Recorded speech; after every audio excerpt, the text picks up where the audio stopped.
لقد جاءت رسل ربنا بالحق صلوات الله وسلامه على سيدنا محمد وعلى آله وصحبه وسلم تسليما كثيرا أما بعد أعوذ بالله من الشيطان الرجيم بسم الله الرحمن الرحيم والليل إذا يغشى والنهار إذا تجلى وما خلق الذكر والأنثى إن سعيكم لشتى فأما من أعطى واتقى وصدق بالحسنى فسنيسره لليسرى قابل احترام ساتھیوں بھائیوں بزرگوں اللہ جل جلالہ ونوالہ کی نعمت والقدیر وہ کتنا تحت یہ جتنے ہیں ہمارے جتنے ساتھی اس وقت یہاں ہیں ان میں سے ہر ایک کا ایک سانس لیتے ہیں نا اندر جاتا والا ہر سانس کتنا قیمتی ہے کہ سانس میں آدمی بڑے بڑے سودے اللہ سے بولتا نہیں زبان نہیں ہلاتا ہونٹ نہیں ہلاتا سانس لے رہا ہے اور سانسوں میں اللہ سے معاملے کر رہا ہے اللہ نے ہم پر تو بہت ہی کرم کیا ہے بس اللہ کو پسند ہے یہ تو خود اللہ پاک نے فرما دیا حدیث قدسی ہے کہ اللہ پاک تمہاری صورتوں شکلوں کو نہیں دیکھتے تمہارے جسم و جثے کو نہیں دیکھتے خاندان قبیلہ یہ وہ اس کو دیکھتے اندر کیا ہے نیت کیا ہے عزم و ارادہ کیا ہے دلوں میں کیا ہے اور سر سے لے کر پیر تک جسم کے اعضاء سے ظاہر ہونے والے اعمال مال ہے تو مالی اعمال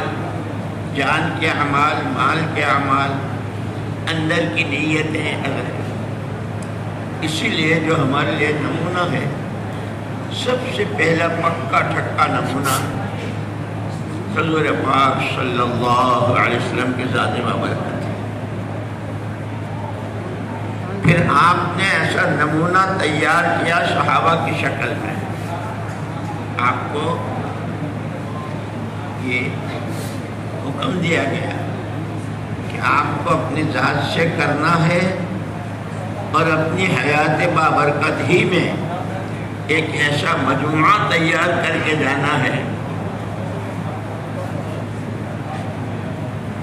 کہ جو اندر سے باہر سے ظاہر سے باطن سے اللہ کی ذات کے ساتھ کے تعلق سے اللہ کی مخلوق کے ساتھ کے برتاوے سے اپنی ذات اپنے گھر سے لے کے عالم کے آخری کنارے تک وہ 100% آپ کے رنگ میں رنگا ہوا حضور اکرم صلی اللہ علیہ وسلم کا فکر اب تو دائمۃ الفکر ہمیشہ فکر میں ڈوبے رہتے تھے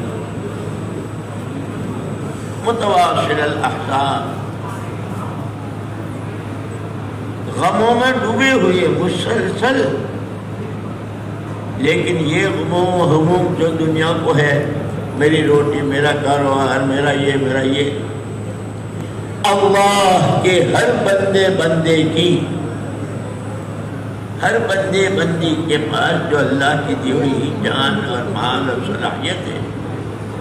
وہ اس کے اپنے ہاتھوں برباد نہ ہو کہ آدمی کی جان خود اس کے لیے وبال بنے اس کا مال اس کے لیے عذاب بنے اس کی اولاد اس کی صلاحیتیں ایسی برباد ہوں کہ یہاں رہتے ہوئے ہی وہ اپنے نام جہنم اعلان کرا رہا ہو اس لیے آپ دیکھتے ہیں یہ جو لوگ دنیا میں کمانے کے لیے جاتے ہیں دبئی قطر مسقط اور یہ ان ملکوں میں تو وہاں بیٹھے بیٹھے وہ اپنے نام زمینوں کے پلاٹ کیلاٹ کراتے ہیں مکانات کیلاٹ کراتے ہیں دکانوں میں اپنا حصہ ڈالتے ہیں، اپنا پرسنٹ ڈالتے ہیں، تو ایسے انسان اپنی جان مال اور صلاحیتوں کو استعمال کر کے، اس لیے کہ جتنی چاہے چکا چوند اور جتنی چاہے جو کچھ ہو، اصل آخرت ہے، اصل آخرت۔ اور ہر ایک کے لیے، جو آدم کا بیٹا، جو حوا کی بیٹی علیہ الصلوۃ والسلام، آخرت ہے۔ اب یہ اپنی خدا داد طاقتوں کو کہاں استعمال کرتا ہے؟ اسی اختیار دیا ہے اللہ نے۔ اس لیے حضرت مولانا ابراہیم صاحب دامت برکاتہم نے صبح کو کتنی صاف، کیسی دلوں میں اترنے والی بات ہے کہ سب سے پہلے اپنی ذمہ داری کو سمجھنا ہے۔ اور ذمہ داری میں کون ہوں، میں کہاں ہوں اور میں کیوں ہوں۔ حضور اکرم صلی اللہ علیہ وسلم نے ہجرت کر کے مدینہ پاک تشریف لائے، وہاں خاندانوں میں لڑائی تھی، بہت مرنا کٹنا سب ہو رہا تھا۔ آپ نے اپنی محنت سے، یہ جو محنت اللہ نے ہم کو دی ہے، جس سے اللہ نے ہم کو جوڑا اپنے کرم سے، ہم تو اس کے قابل نہیں، لیکن یہ تو نبوت کی محنت ہے۔ بڑے حضرت مولانا الیاس صاحب رحمۃ اللہ علیہ فرماتے تھے، یہ کار نبوت ہے، یہ کار نبوت ہے۔ وہاں سے منتقل ہوتے ہوتے ہوتے اب ہمارے پاس پہنچا ہے۔ طاقت اس کی وہی ہے۔ اور مثال دیتے تھے، یہ 100 کا نوٹ، 500 کا نوٹ ریزرو بینک میں ہے تو بھی اس کی وہی قیمت ہے۔ وہاں سے نکل کر مارکیٹوں میں، گھروں میں، ہاتھوں میں، مزدوروں کے ہاتھوں میں، اسٹیشن کے قلیوں کے ہاتھوں میں، کہاں کہاں گیا وہ، لیکن اس کی قیمت وہی 100 روپے ہے۔ اس 100 روپے سے جو چیزیں آتی ہیں وہ اس کو ملے گی، کیونکہ ایسے ہی فرماتے تھے کہ یہ کام تو کار نبوت ہے، منتقل ہوتے ہوتے وہ اب ہمارے تک پہنچا ہے۔ اور یہ دیکھنا چاہتے ہیں کہ تم اس کام کے ساتھ کیا کرتے ہو۔ بچے کو تو پتہ نہیں کہ کاغذ ہے کہ 100 کا نوٹ ہے کہ 500 کا ہے، وہ تو پھاڑ دیتا ہے، وہ تو اس کے ساتھ کھیلتا ہے، اس کا کھلونا بنا کے اڑاتا ہے۔ لیکن جس کو معلوم ہے اس کی قیمت، بہت سنگوا کے بہت حفاظت سے رکھتا ہے نہیں۔ اور جب وہ اس کے پاس ہوتا ہے تو اس کو کتنا اطمینان ہوتا ہے، فلانی جگہ مجھے جانا ہے، وہاں کا خرچ 100 روپے ہے، تو پورا اطمینان، میرے پاس 100 روپے ہیں، میں پہنچ جاؤں۔ ان مثالوں سے سمجھایا گیا میرے پاس رسول پاک صلی اللہ علیہ وسلم کا دین ہے، آپ کے دین کی محنت ہے، اس محنت کے تقاضے ہیں، اس تقاضوں پر جان و مال لگانے اور نیتیں کرنے پر اللہ کے یہ وعدے ہیں۔ اور پھر یہ اصل اجر و ثواب تو اس پر آخرت میں، دنیا میں بھی، کہ جس کی آخرت بنے گی اس کی دنیا تو مفتہ سستی بن جائے گی۔ تو اللہ نے بہت عظیم محنت ہمیں، لیکن اسی کے ساتھ مولانا الیاس صاحب رحمۃ اللہ علیہ یہ بھی فرماتے تھے کہ اللہ کے واسطے، اللہ کے واسطے، اللہ کے واسطے 3 مرتبہ اس محنت کو رسم نہ بنائیے۔ کہ جیسے قوموں کی رسمیں ہوتی ہیں، کہیں پتنگ اڑانے کی رسم، کہیں رنگ چھڑکنے کی رسم، کہیں گلی ڈنڈا کی ہوتی ہے نا، کرکٹ کی رسمیں ہوتی ہیں قوموں۔ اور یہ علماء کرام نے لکھا ہے کہ دین کے جس شعبے میں اور جس دینی عمل میں رسمیت آ جاتی ہے اس کی جان نکل جاتی ہے۔ پھر اس کی تفصیل فرمائی، علماء ہیں، اس لیے بار بار ہم سے کہا جاتا ہے علماء کی صحبت، علماء کے پاس بیٹھنا، کام کو سمجھے وہاں سے سمجھنا سیکھنا کہ جان نکلے ہوئے کو کیا کہتے ہیں کہ مردہ کہتے ہیں کہ مردے کا پہلا تقاضا یہ ہے کہ اس کو جلدی سے دباؤ اسے دفن کرو جتنی دیر ہوتی ہے اتنا اس کا رنگ بدلنا شروع ہوتا ہے اور زیادہ دیر ہوتی ہے تو پھر مردے میں سے بدبو آنی شروع ہوتی ہے تعفن اور دیر ہوتی ہے تو پھر وہ مردہ کھلتا ہے اور دیر ہوتی ہے تو وہ پھٹتا ہے پھر اس کے میں سے جراثیم اور پھر وہ وائرس بنتا ہے کہ اچھا خاصا آدمی گھر سے نہا دھو کر کے نکلا اور تھوڑی دیر میں چھچھڑتا ہوا کیا ہوا ڈاکٹر صاحب کو بتاؤ ڈاکٹر صاحب نے کہا کہ اس وقت وائرس چل رہا ہے یہ وہ جراثیم ہے جیسے جھوٹ کے بارے میں کہا نا اذا كذب العبد تباعد عنه الملك ميلا من نتن جاء به او كما قال عليه السلام جب کوئی بندہ جھوٹ بولتا ہے تو اس کے منہ سے بدبو اٹھتی ہے اس بدبو سے فرشتہ 1 میل دور بھاگ جاتا ہے 2 آدمیوں نے جھوٹ بولا 20 آدمیوں نے بولا 200 نے بولا یہ ساری بدبو کتنی پھیلے گی اور اس سے فرشتے کتنے بھاگیں گے اللہ نے تو ہم کو جب کوئی قرآن پڑھتا ہے آج حضرت نے صبح کہا تھا نا علیکم بقیام اللیل کہ حضور اکرم صلی اللہ علیہ وسلم نے تو حضور والے کام کرنے والوں کو تو خاص طور پر پوری امت کو رات کے اٹھنے کو ضروری سمجھو وہ خاص وقت ہے اللہ سے تعلق حضرت نے ساری باتیں ایمان بنانا ہے عبادت بنانی ہے اللہ سے تعلق بنانا ہے اور پھر اس بنانے کے ہی لیے سارے تقاضے سامنے آتے ہیں ایمان کیسے بنے گا نماز میں جان کیسے پڑھے گی دعا والے کیسے بنیں گے اخلاق کیسے سدھریں گے یہ سارا اللہ کی مخلوق کے ساتھ بھلا برتاوا کیسے وہ سارا حضرت نے بیان کر دیا صبح کو اور پھر اس کی کارگزاری بھی سنائی بھائی فاروق صاحب نے کہ جہاں کوئی سوچ نہیں سکتا تھا لیکن قربانی کے ساتھ اس لیے کہ اس کام کی اصل جان ہی اخلاص اور قربانی وہ مقامی ہو 3 دن ہو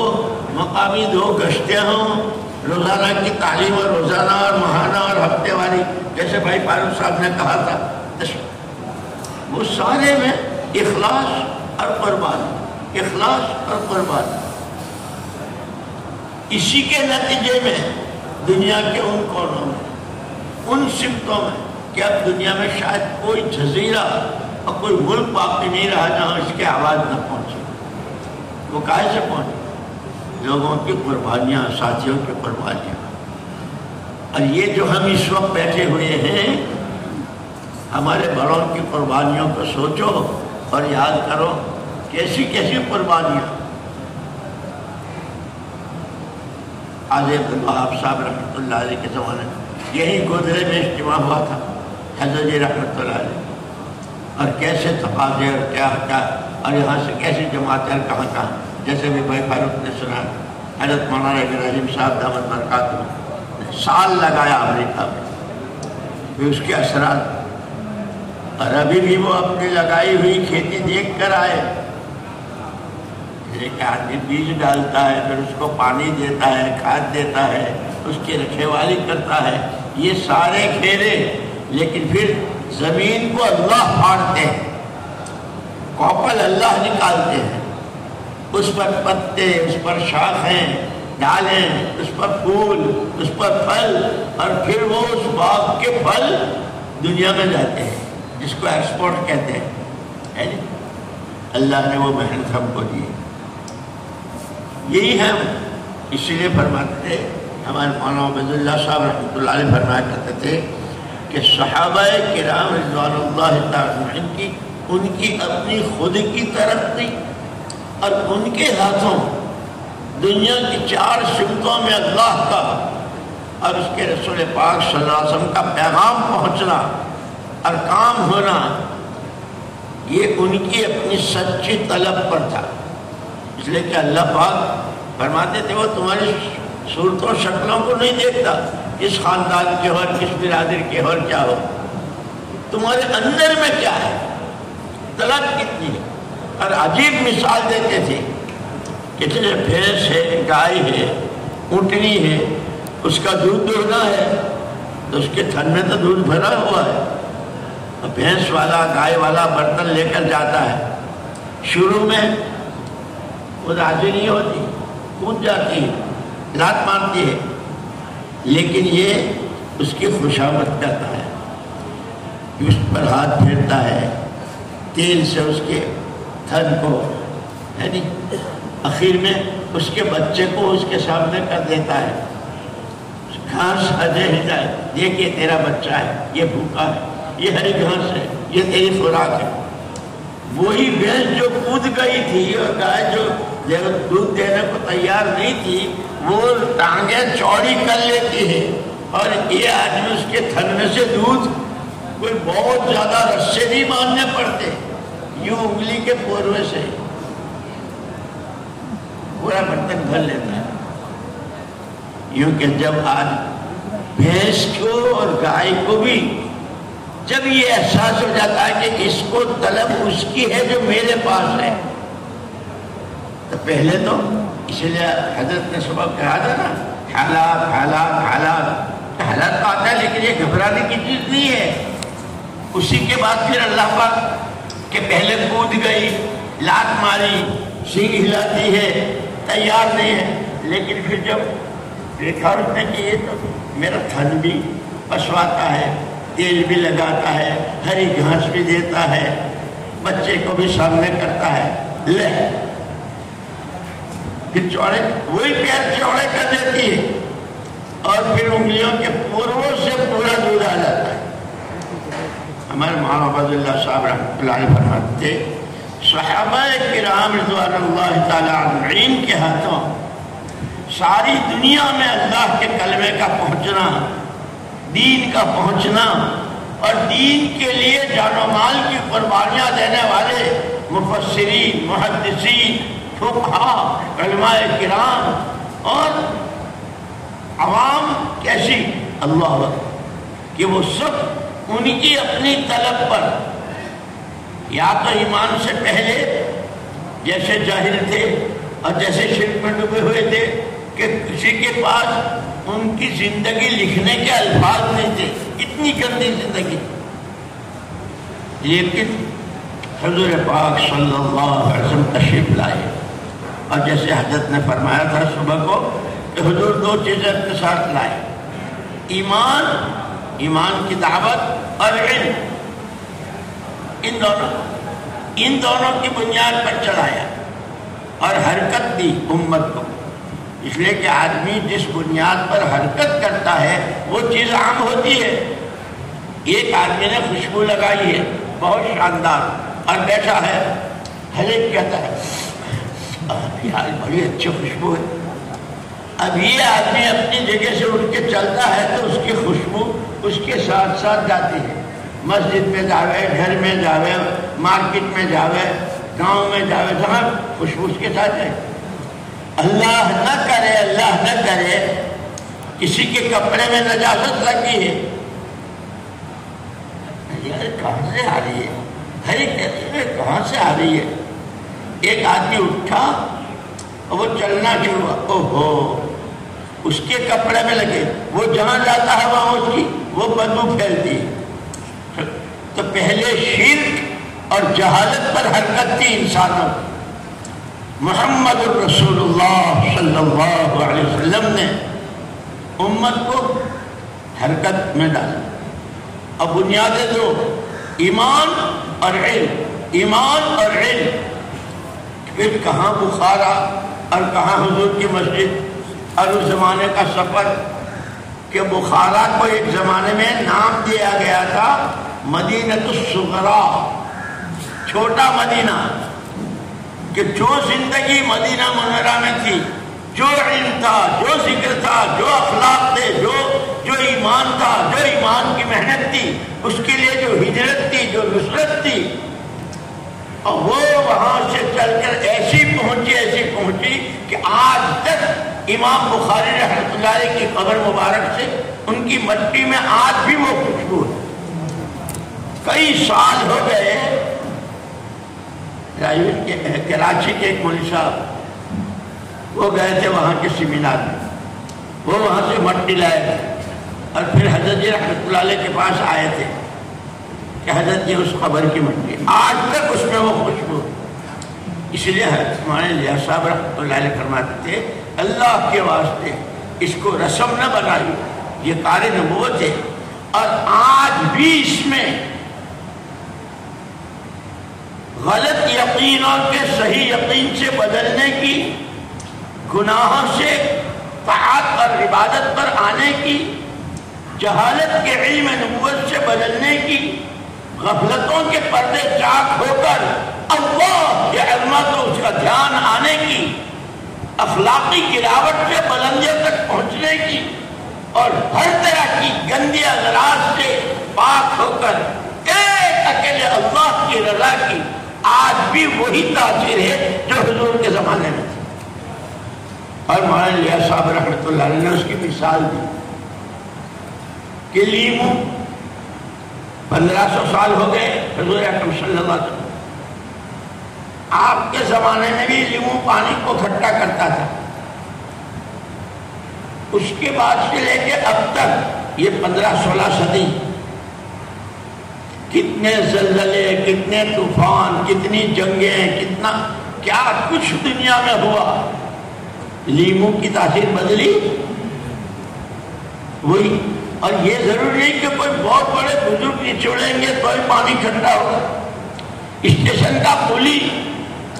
بھیک مانگنے والا, جو نچوڑے گا پانی ٹھنڈا ہوگا. فرمایا یہ گشتیں, یہ فضائل کی تعلیم, یہ وعدے وعیدیں جو حضرت نے صبح کو توجہ دلائی ہے, فضائل کا علم دیا. یہ شہر روزہ, یہ چلے, یہ 4 مہینے, اور یہ پوری سیرت مبارکہ قرآن کا خلاصہ ہے جو ہمیں ہمارے بڑوں نے دیا ہے. اسی لیے مولانا یوسف صاحب رحمۃ اللہ علیہ نے ایک مرتبہ مدینہ منورہ میں بیان فرمایا, جو لوگ مدینہ میں رہتے ہیں, خود مدینہ کے رہنے والے بھی اور جو یہاں سے جا کر کے وہاں رہتے ہیں ملکوں سے, کہ اس مدینہ میں رہنے والے 3 قسم کے تھے.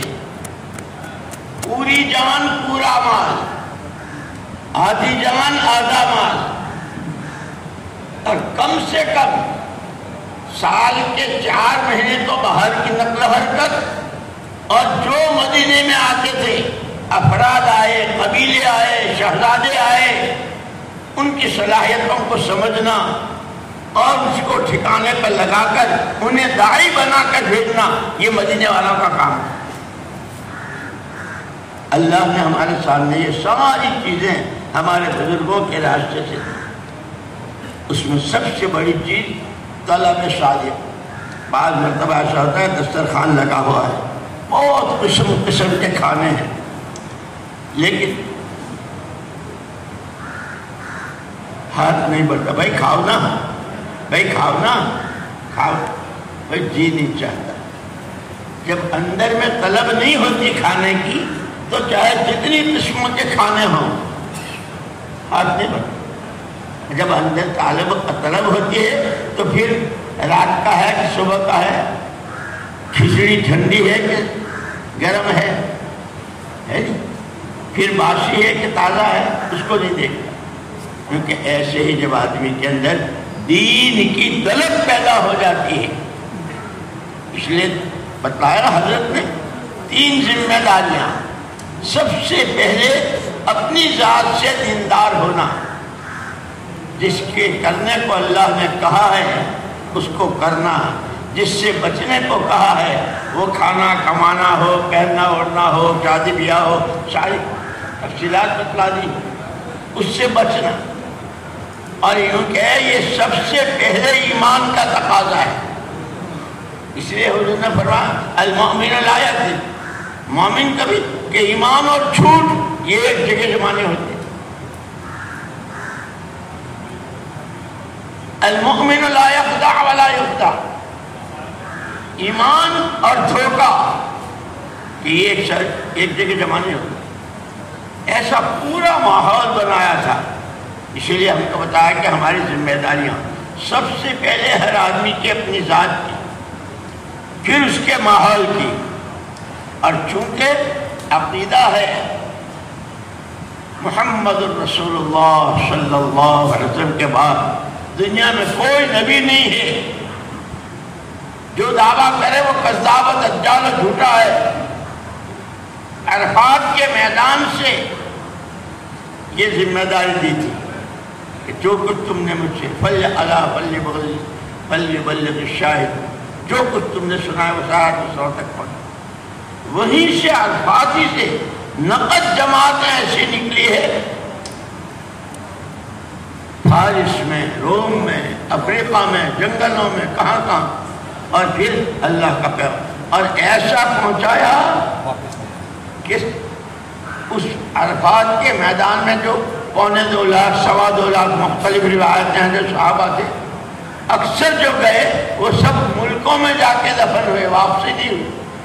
مدینہ منورہ کے قبرستان میں اس وقت کے صحابہ کی قبریں بہت کم، 10,000 قبریں ہیں سارے۔ کیوں کہ بات سمجھ میں آ گئی کہ کرنے کا کام تو یہ ہے، ہم جس پر اپنی جانیں لگا رہے ہیں، اپنا مال خرچ کر رہے ہیں، اس کا تو حساب دینا پڑے گا، کوڑی کوڑی کا حساب دینا پڑے گا۔ اس لیے یہ جو عزائم اور ارادے اور نیتیں ہیں، اب اس میں یہ سارا مجمع ہے۔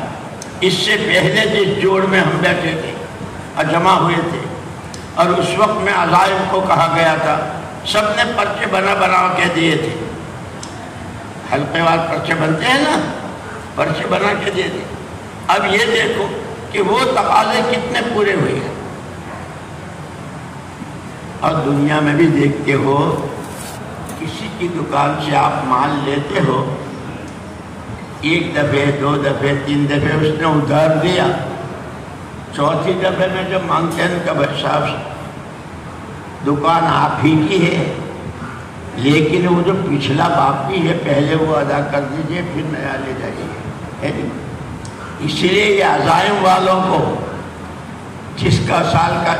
اپنا چلہ نہیں لگایا، وہ کورونا تھا اور اس کی وجہ سے رہ گئے، یا کسی کی کوئی مجبوری، کسی کا کوئی عذر، کسی کی کوئی چیز ہے، وہ پچھلا سارا باقی بھی پورا کرنا ہے۔ بھائی کسی کی نماز رہ جائے تو اس کی قضا ہے کہ نہیں ہے، اور روزے چھوٹ جائیں تو، کہ یہ محنت تو سارا دین، سارا ایمان، سارے عبادتیں، سارے روزے، ساری نمازیں، ساری زکاتیں، سارا حج، سب پوری امت میں جو جس سے جو متعلق ہو زندہ ہو جائے، اس کی محنت ہے۔ تو اس محنت کا جتنا بقایا ہے وہ بھی دینا ہے، اور آگے کے عزائم ارادے کہ 2 چیزیں حضرت نے بتائی اس پر کو، ذمہ داریاں، سب سے پہلے اپنی ذمہ داری، پھر اپنے ماحول کی، کہ اس ماحول جیسے حضور اکرم صلی اللہ علیہ وسلم نے ہجرت کے بعد مدینہ منورہ میں جو ماحول تیار کیا تھا، ہر محلہ، ہر محلے کی ہر گلی کا ہر گھر، اور ہر گھر کا ہر فرد، سب کی ایک ہی آواز، باغ والے ہیں، زمین والے ہیں، دکان والے ہیں، غریب ہیں، امیر ہیں، وہ بھی سارے وہاں تھے، لیکن سب کی ایک ہی آواز، ہم جو کچھ ہیں وہ بعد میں ہیں، بیویوں کے شوہر بعد میں ہیں، اولاد کے باپ بعد میں ہیں،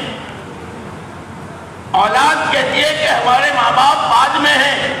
سب سے پہلے ہم بندے اللہ کے ہیں، اور اسی سانس امتی نبی کے صلی اللہ علیہ وسلم، بندے ہونے کے ناطے اللہ کے حکموں والی زندگی، اور وہ حکم نہیں سمجھا جائے گا جب تک کہ نبی کے طریقے پر نہ ہو۔ اس لیے امتی ہونے کے اعتبار سے نبی کا کام ہمارا کام، نبی کا غم ہمارا غم، نبی کے آنسو ہمارے آنسو، نبی کی سوچ ہماری سوچ، نبی کی کڑن ہماری کڑن، نبی کا مسکرانا ہمارا مسکرانا، نبی کا رونا، کہ پورا ماحول جو آتا تھا وہ کہتا تھا بہت دیکھیں، لیکن ایسے نہیں دیکھے جیسے محمد صلی اللہ علیہ وسلم کے آدمی تھے۔ اللہ پاک نے صدیوں کے بعد ہم کو ہماری طرف کرم کا ہاتھ بڑھایا۔ جیسے کوئی ڈوب رہا ہو اور اس کی طرف کوئی رسی پھینک دے، بھائی اس کو پکڑ لے، کوئی لاٹھی پھینک دے، اپنا ہاتھ پکڑ لے، تو جس کو اپنی موت نظر آتی ہو اس کی موت زندگی سے بدل جائے گی۔ یہ اس وقت میں یہ جو کام ہے اور اس کے جو تقاضے ہیں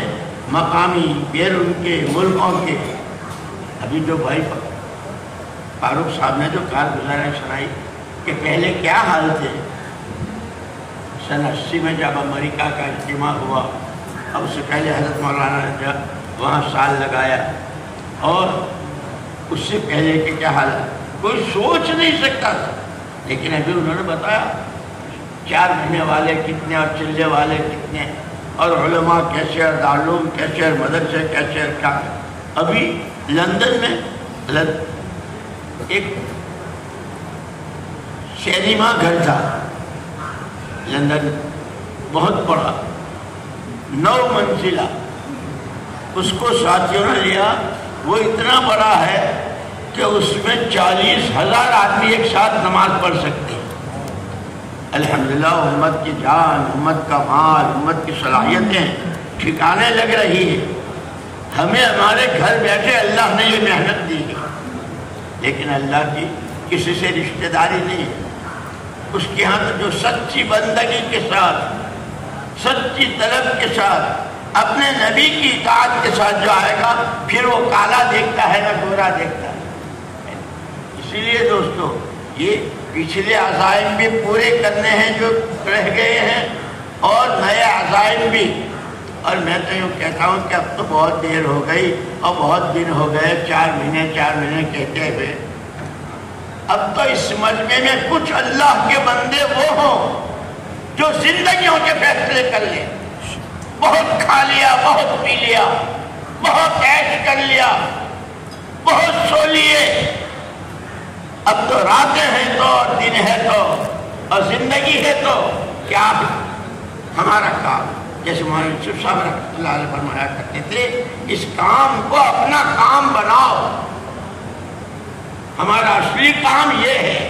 اور ہم اسی کے لیے پیدا کیے گئے ہیں، اللہ کی بندگی کے لیے، نبی کی اطاعت کے لیے، نبی کے کام کو اپنا کام بنا۔ اور یعنی ہم اپنے آپ کو دیکھیں تو صحیح، ہماری حیثیت ہے ایسی، جیسے کہ کہتا ہے جب منہ تو دیکھو تمہارا، یہ بات کرتے ہو، ہماری حیثیت یہ اس کے کرم کی بات ہے کہ اس نے ہم کو اس کام کی طرف متوجہ کیا، دل تو اس کے قبضے میں۔ اب اللہ پاک طلب دیکھتے ہیں کہ جس کی طلب جتنی سچی ہوگی، جیسے میں نے کہا کہ وہ خود پیر چوڑے کر دیتی ہے کہ لے لو، جب ہمارے اندر میں طلب ہوگی کہ خدا ہمیں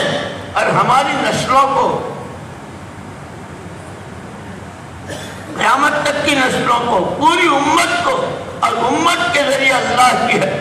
اللہ کے تمام بندے کو اللہ پاک صحیح رہے۔ ہماری تو ذمہ داری یہی تھی، ہم اپنی ذات سے صحیح چلیں گے اور ہمارا صحیح چلنا دوسروں کے لیے صحیح راستہ دکھے گا۔ اللہ نے وہ محنت پر رحمت ہوگا۔ اس لیے دوستو اس محنت کی قدر کرنی ہے، جیسے حضرت بار بار فرماتے ہیں، کام کو سمجھنا ہے، کام کی اہمیت کو سمجھنا ہے، اس کے تقاضوں کو سمجھنا ہے، اور اپنے کو محتاج سمجھ کر اس میں لگنا، اس کو لینا ہے۔ میں محتاج ہوں، اللہ ہمارے ساری دنیا ایک ساتھ سجدے میں پڑ جائے تو اللہ پاک کی شان میں کوئی اضافہ نہیں ہوگا۔ نعوذ باللہ، خدا نہ کرے اگر سارے منکر اور باغی ہو جائے تو اللہ کی شان میں کوئی کمی نہیں، وہ جیسے ہے۔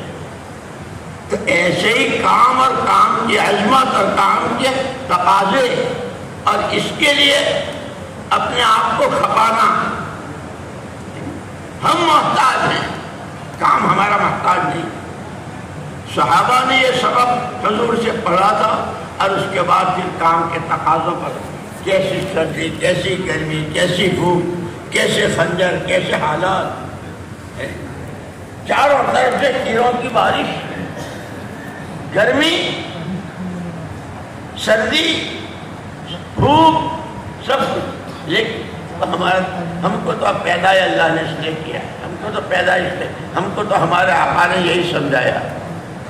ان کی برکت سے یہ ہم جتنے ہیں اس وقت کلمہ کہہ رہے ہیں. اسی لیے کہتے ہیں کہ ایک دانہ ڈالا جاتا ہے، ایک دانہ ڈالا جاتا ہے بیج کا، اس کو پانی پہنچایا جاتا ہے، لیکن پانی صحیح ہو، پورا ہو اور وقت پر ہو. پانی ہی کھا رہا ہے تو بیج کو بھی خراب کر دے گا. کام ہو، صحیح ہو، پورا ہو، وقت پر ہو. وہ صبح شام کی تسبیحات اور قرآن کی تلاوت ہو، یا ہفتے کی گشت شہروزہ ہو، یا ملکوں کے، اور اس وقت ملکوں کے جتنے تقاضے ہیں، یوں کہ ایسے ہیں جیسے گرمیوں کے زمانے میں زمینیں خشک ہو جاتی ہیں، زمینیں اندر سے چیختی ہیں پانی پانی پانی. اللہ کرم کی بارشیں برساتے ہیں، اور جب بارشیں برستے ہیں تو زمینیں لہلہا اٹھتی.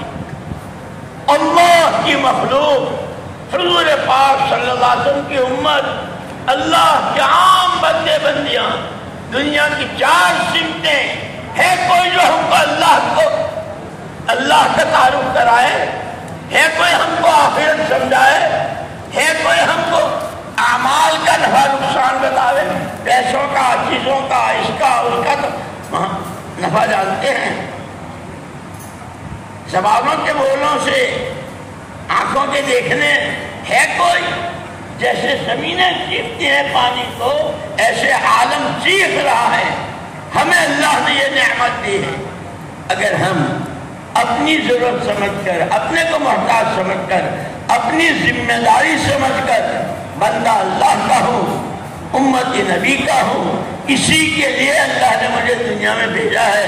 جب یہ کہیں گے تو پھر ہمارے لیے 4 مہینے کیا اور سال کیا اور زندگیاں کیا. مولانا الیاس صاحب رحمۃ اللہ علیہ فرمایا کرتے تھے، مسلمان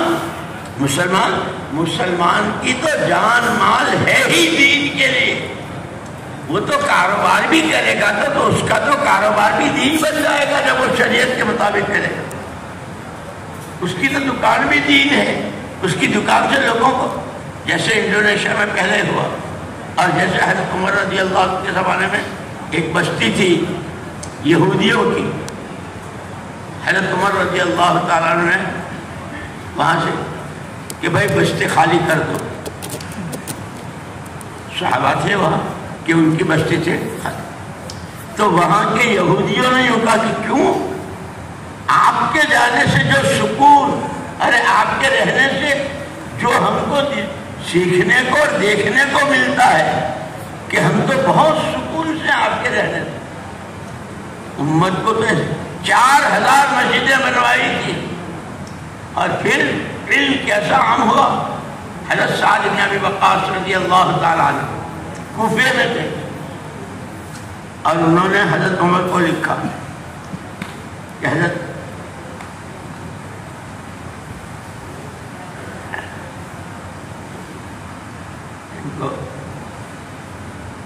بھیج دو ہمارے پاس، جو وہاں کے صحابی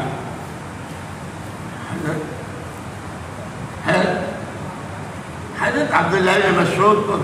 چاہا. تو حضرت عمر رضی اللہ عنہ نے جواب میں کہا کہ ان کے علم کی تو مجھے ضرورت ہے، لیکن تمہاری وجہ سے میں اپنے پر تمہیں ترجیح دے رہا ہوں. 1000 سے زیادہ شاگردوں کی جماعت لے کر گئے، اور پھر جو وہاں علم اور عمل اور کیا اور کیسے تفسیر اور قرآن. اور میرے دوستو، وہی محنت وہاں سے منتقل ہوتے ہوتے ہوتے اب میرے اور آپ کے ہاتھ میں ہے. 100 کے نوٹ کی تو قیمت وہی ہے چاہے پولی کے ہاتھ میں ہو. کام اسی طاقت کے ساتھ ہے. وہ اب ہمارے ہاتھ پڑا ہے، اللہ ہمارے ہاتھ. اسی لیے کہتے ہیں کہ کم سے کم یہ ہے کہ ہماری کسی حرکت سے کام کو نقصان نہ پہنچے. کام کرنے والے، قربانیاں دینے والے، جانیں کھپانے والے دنیا سے جا چکے۔ اللہ ہمیں من تشبہ بقوم حشر معہم، جو جس کے روپ اپنے میں بھرے گا قیامت میں ان کے ساتھ اٹھے گا۔ اس لیے بہت اچھا موقع ہے، اس وقت میں حلقے بنانے ہیں اور اپنے عزائم کے پرچے تیار کر کے پھر ذمہ داروں کو پہنچا دیں۔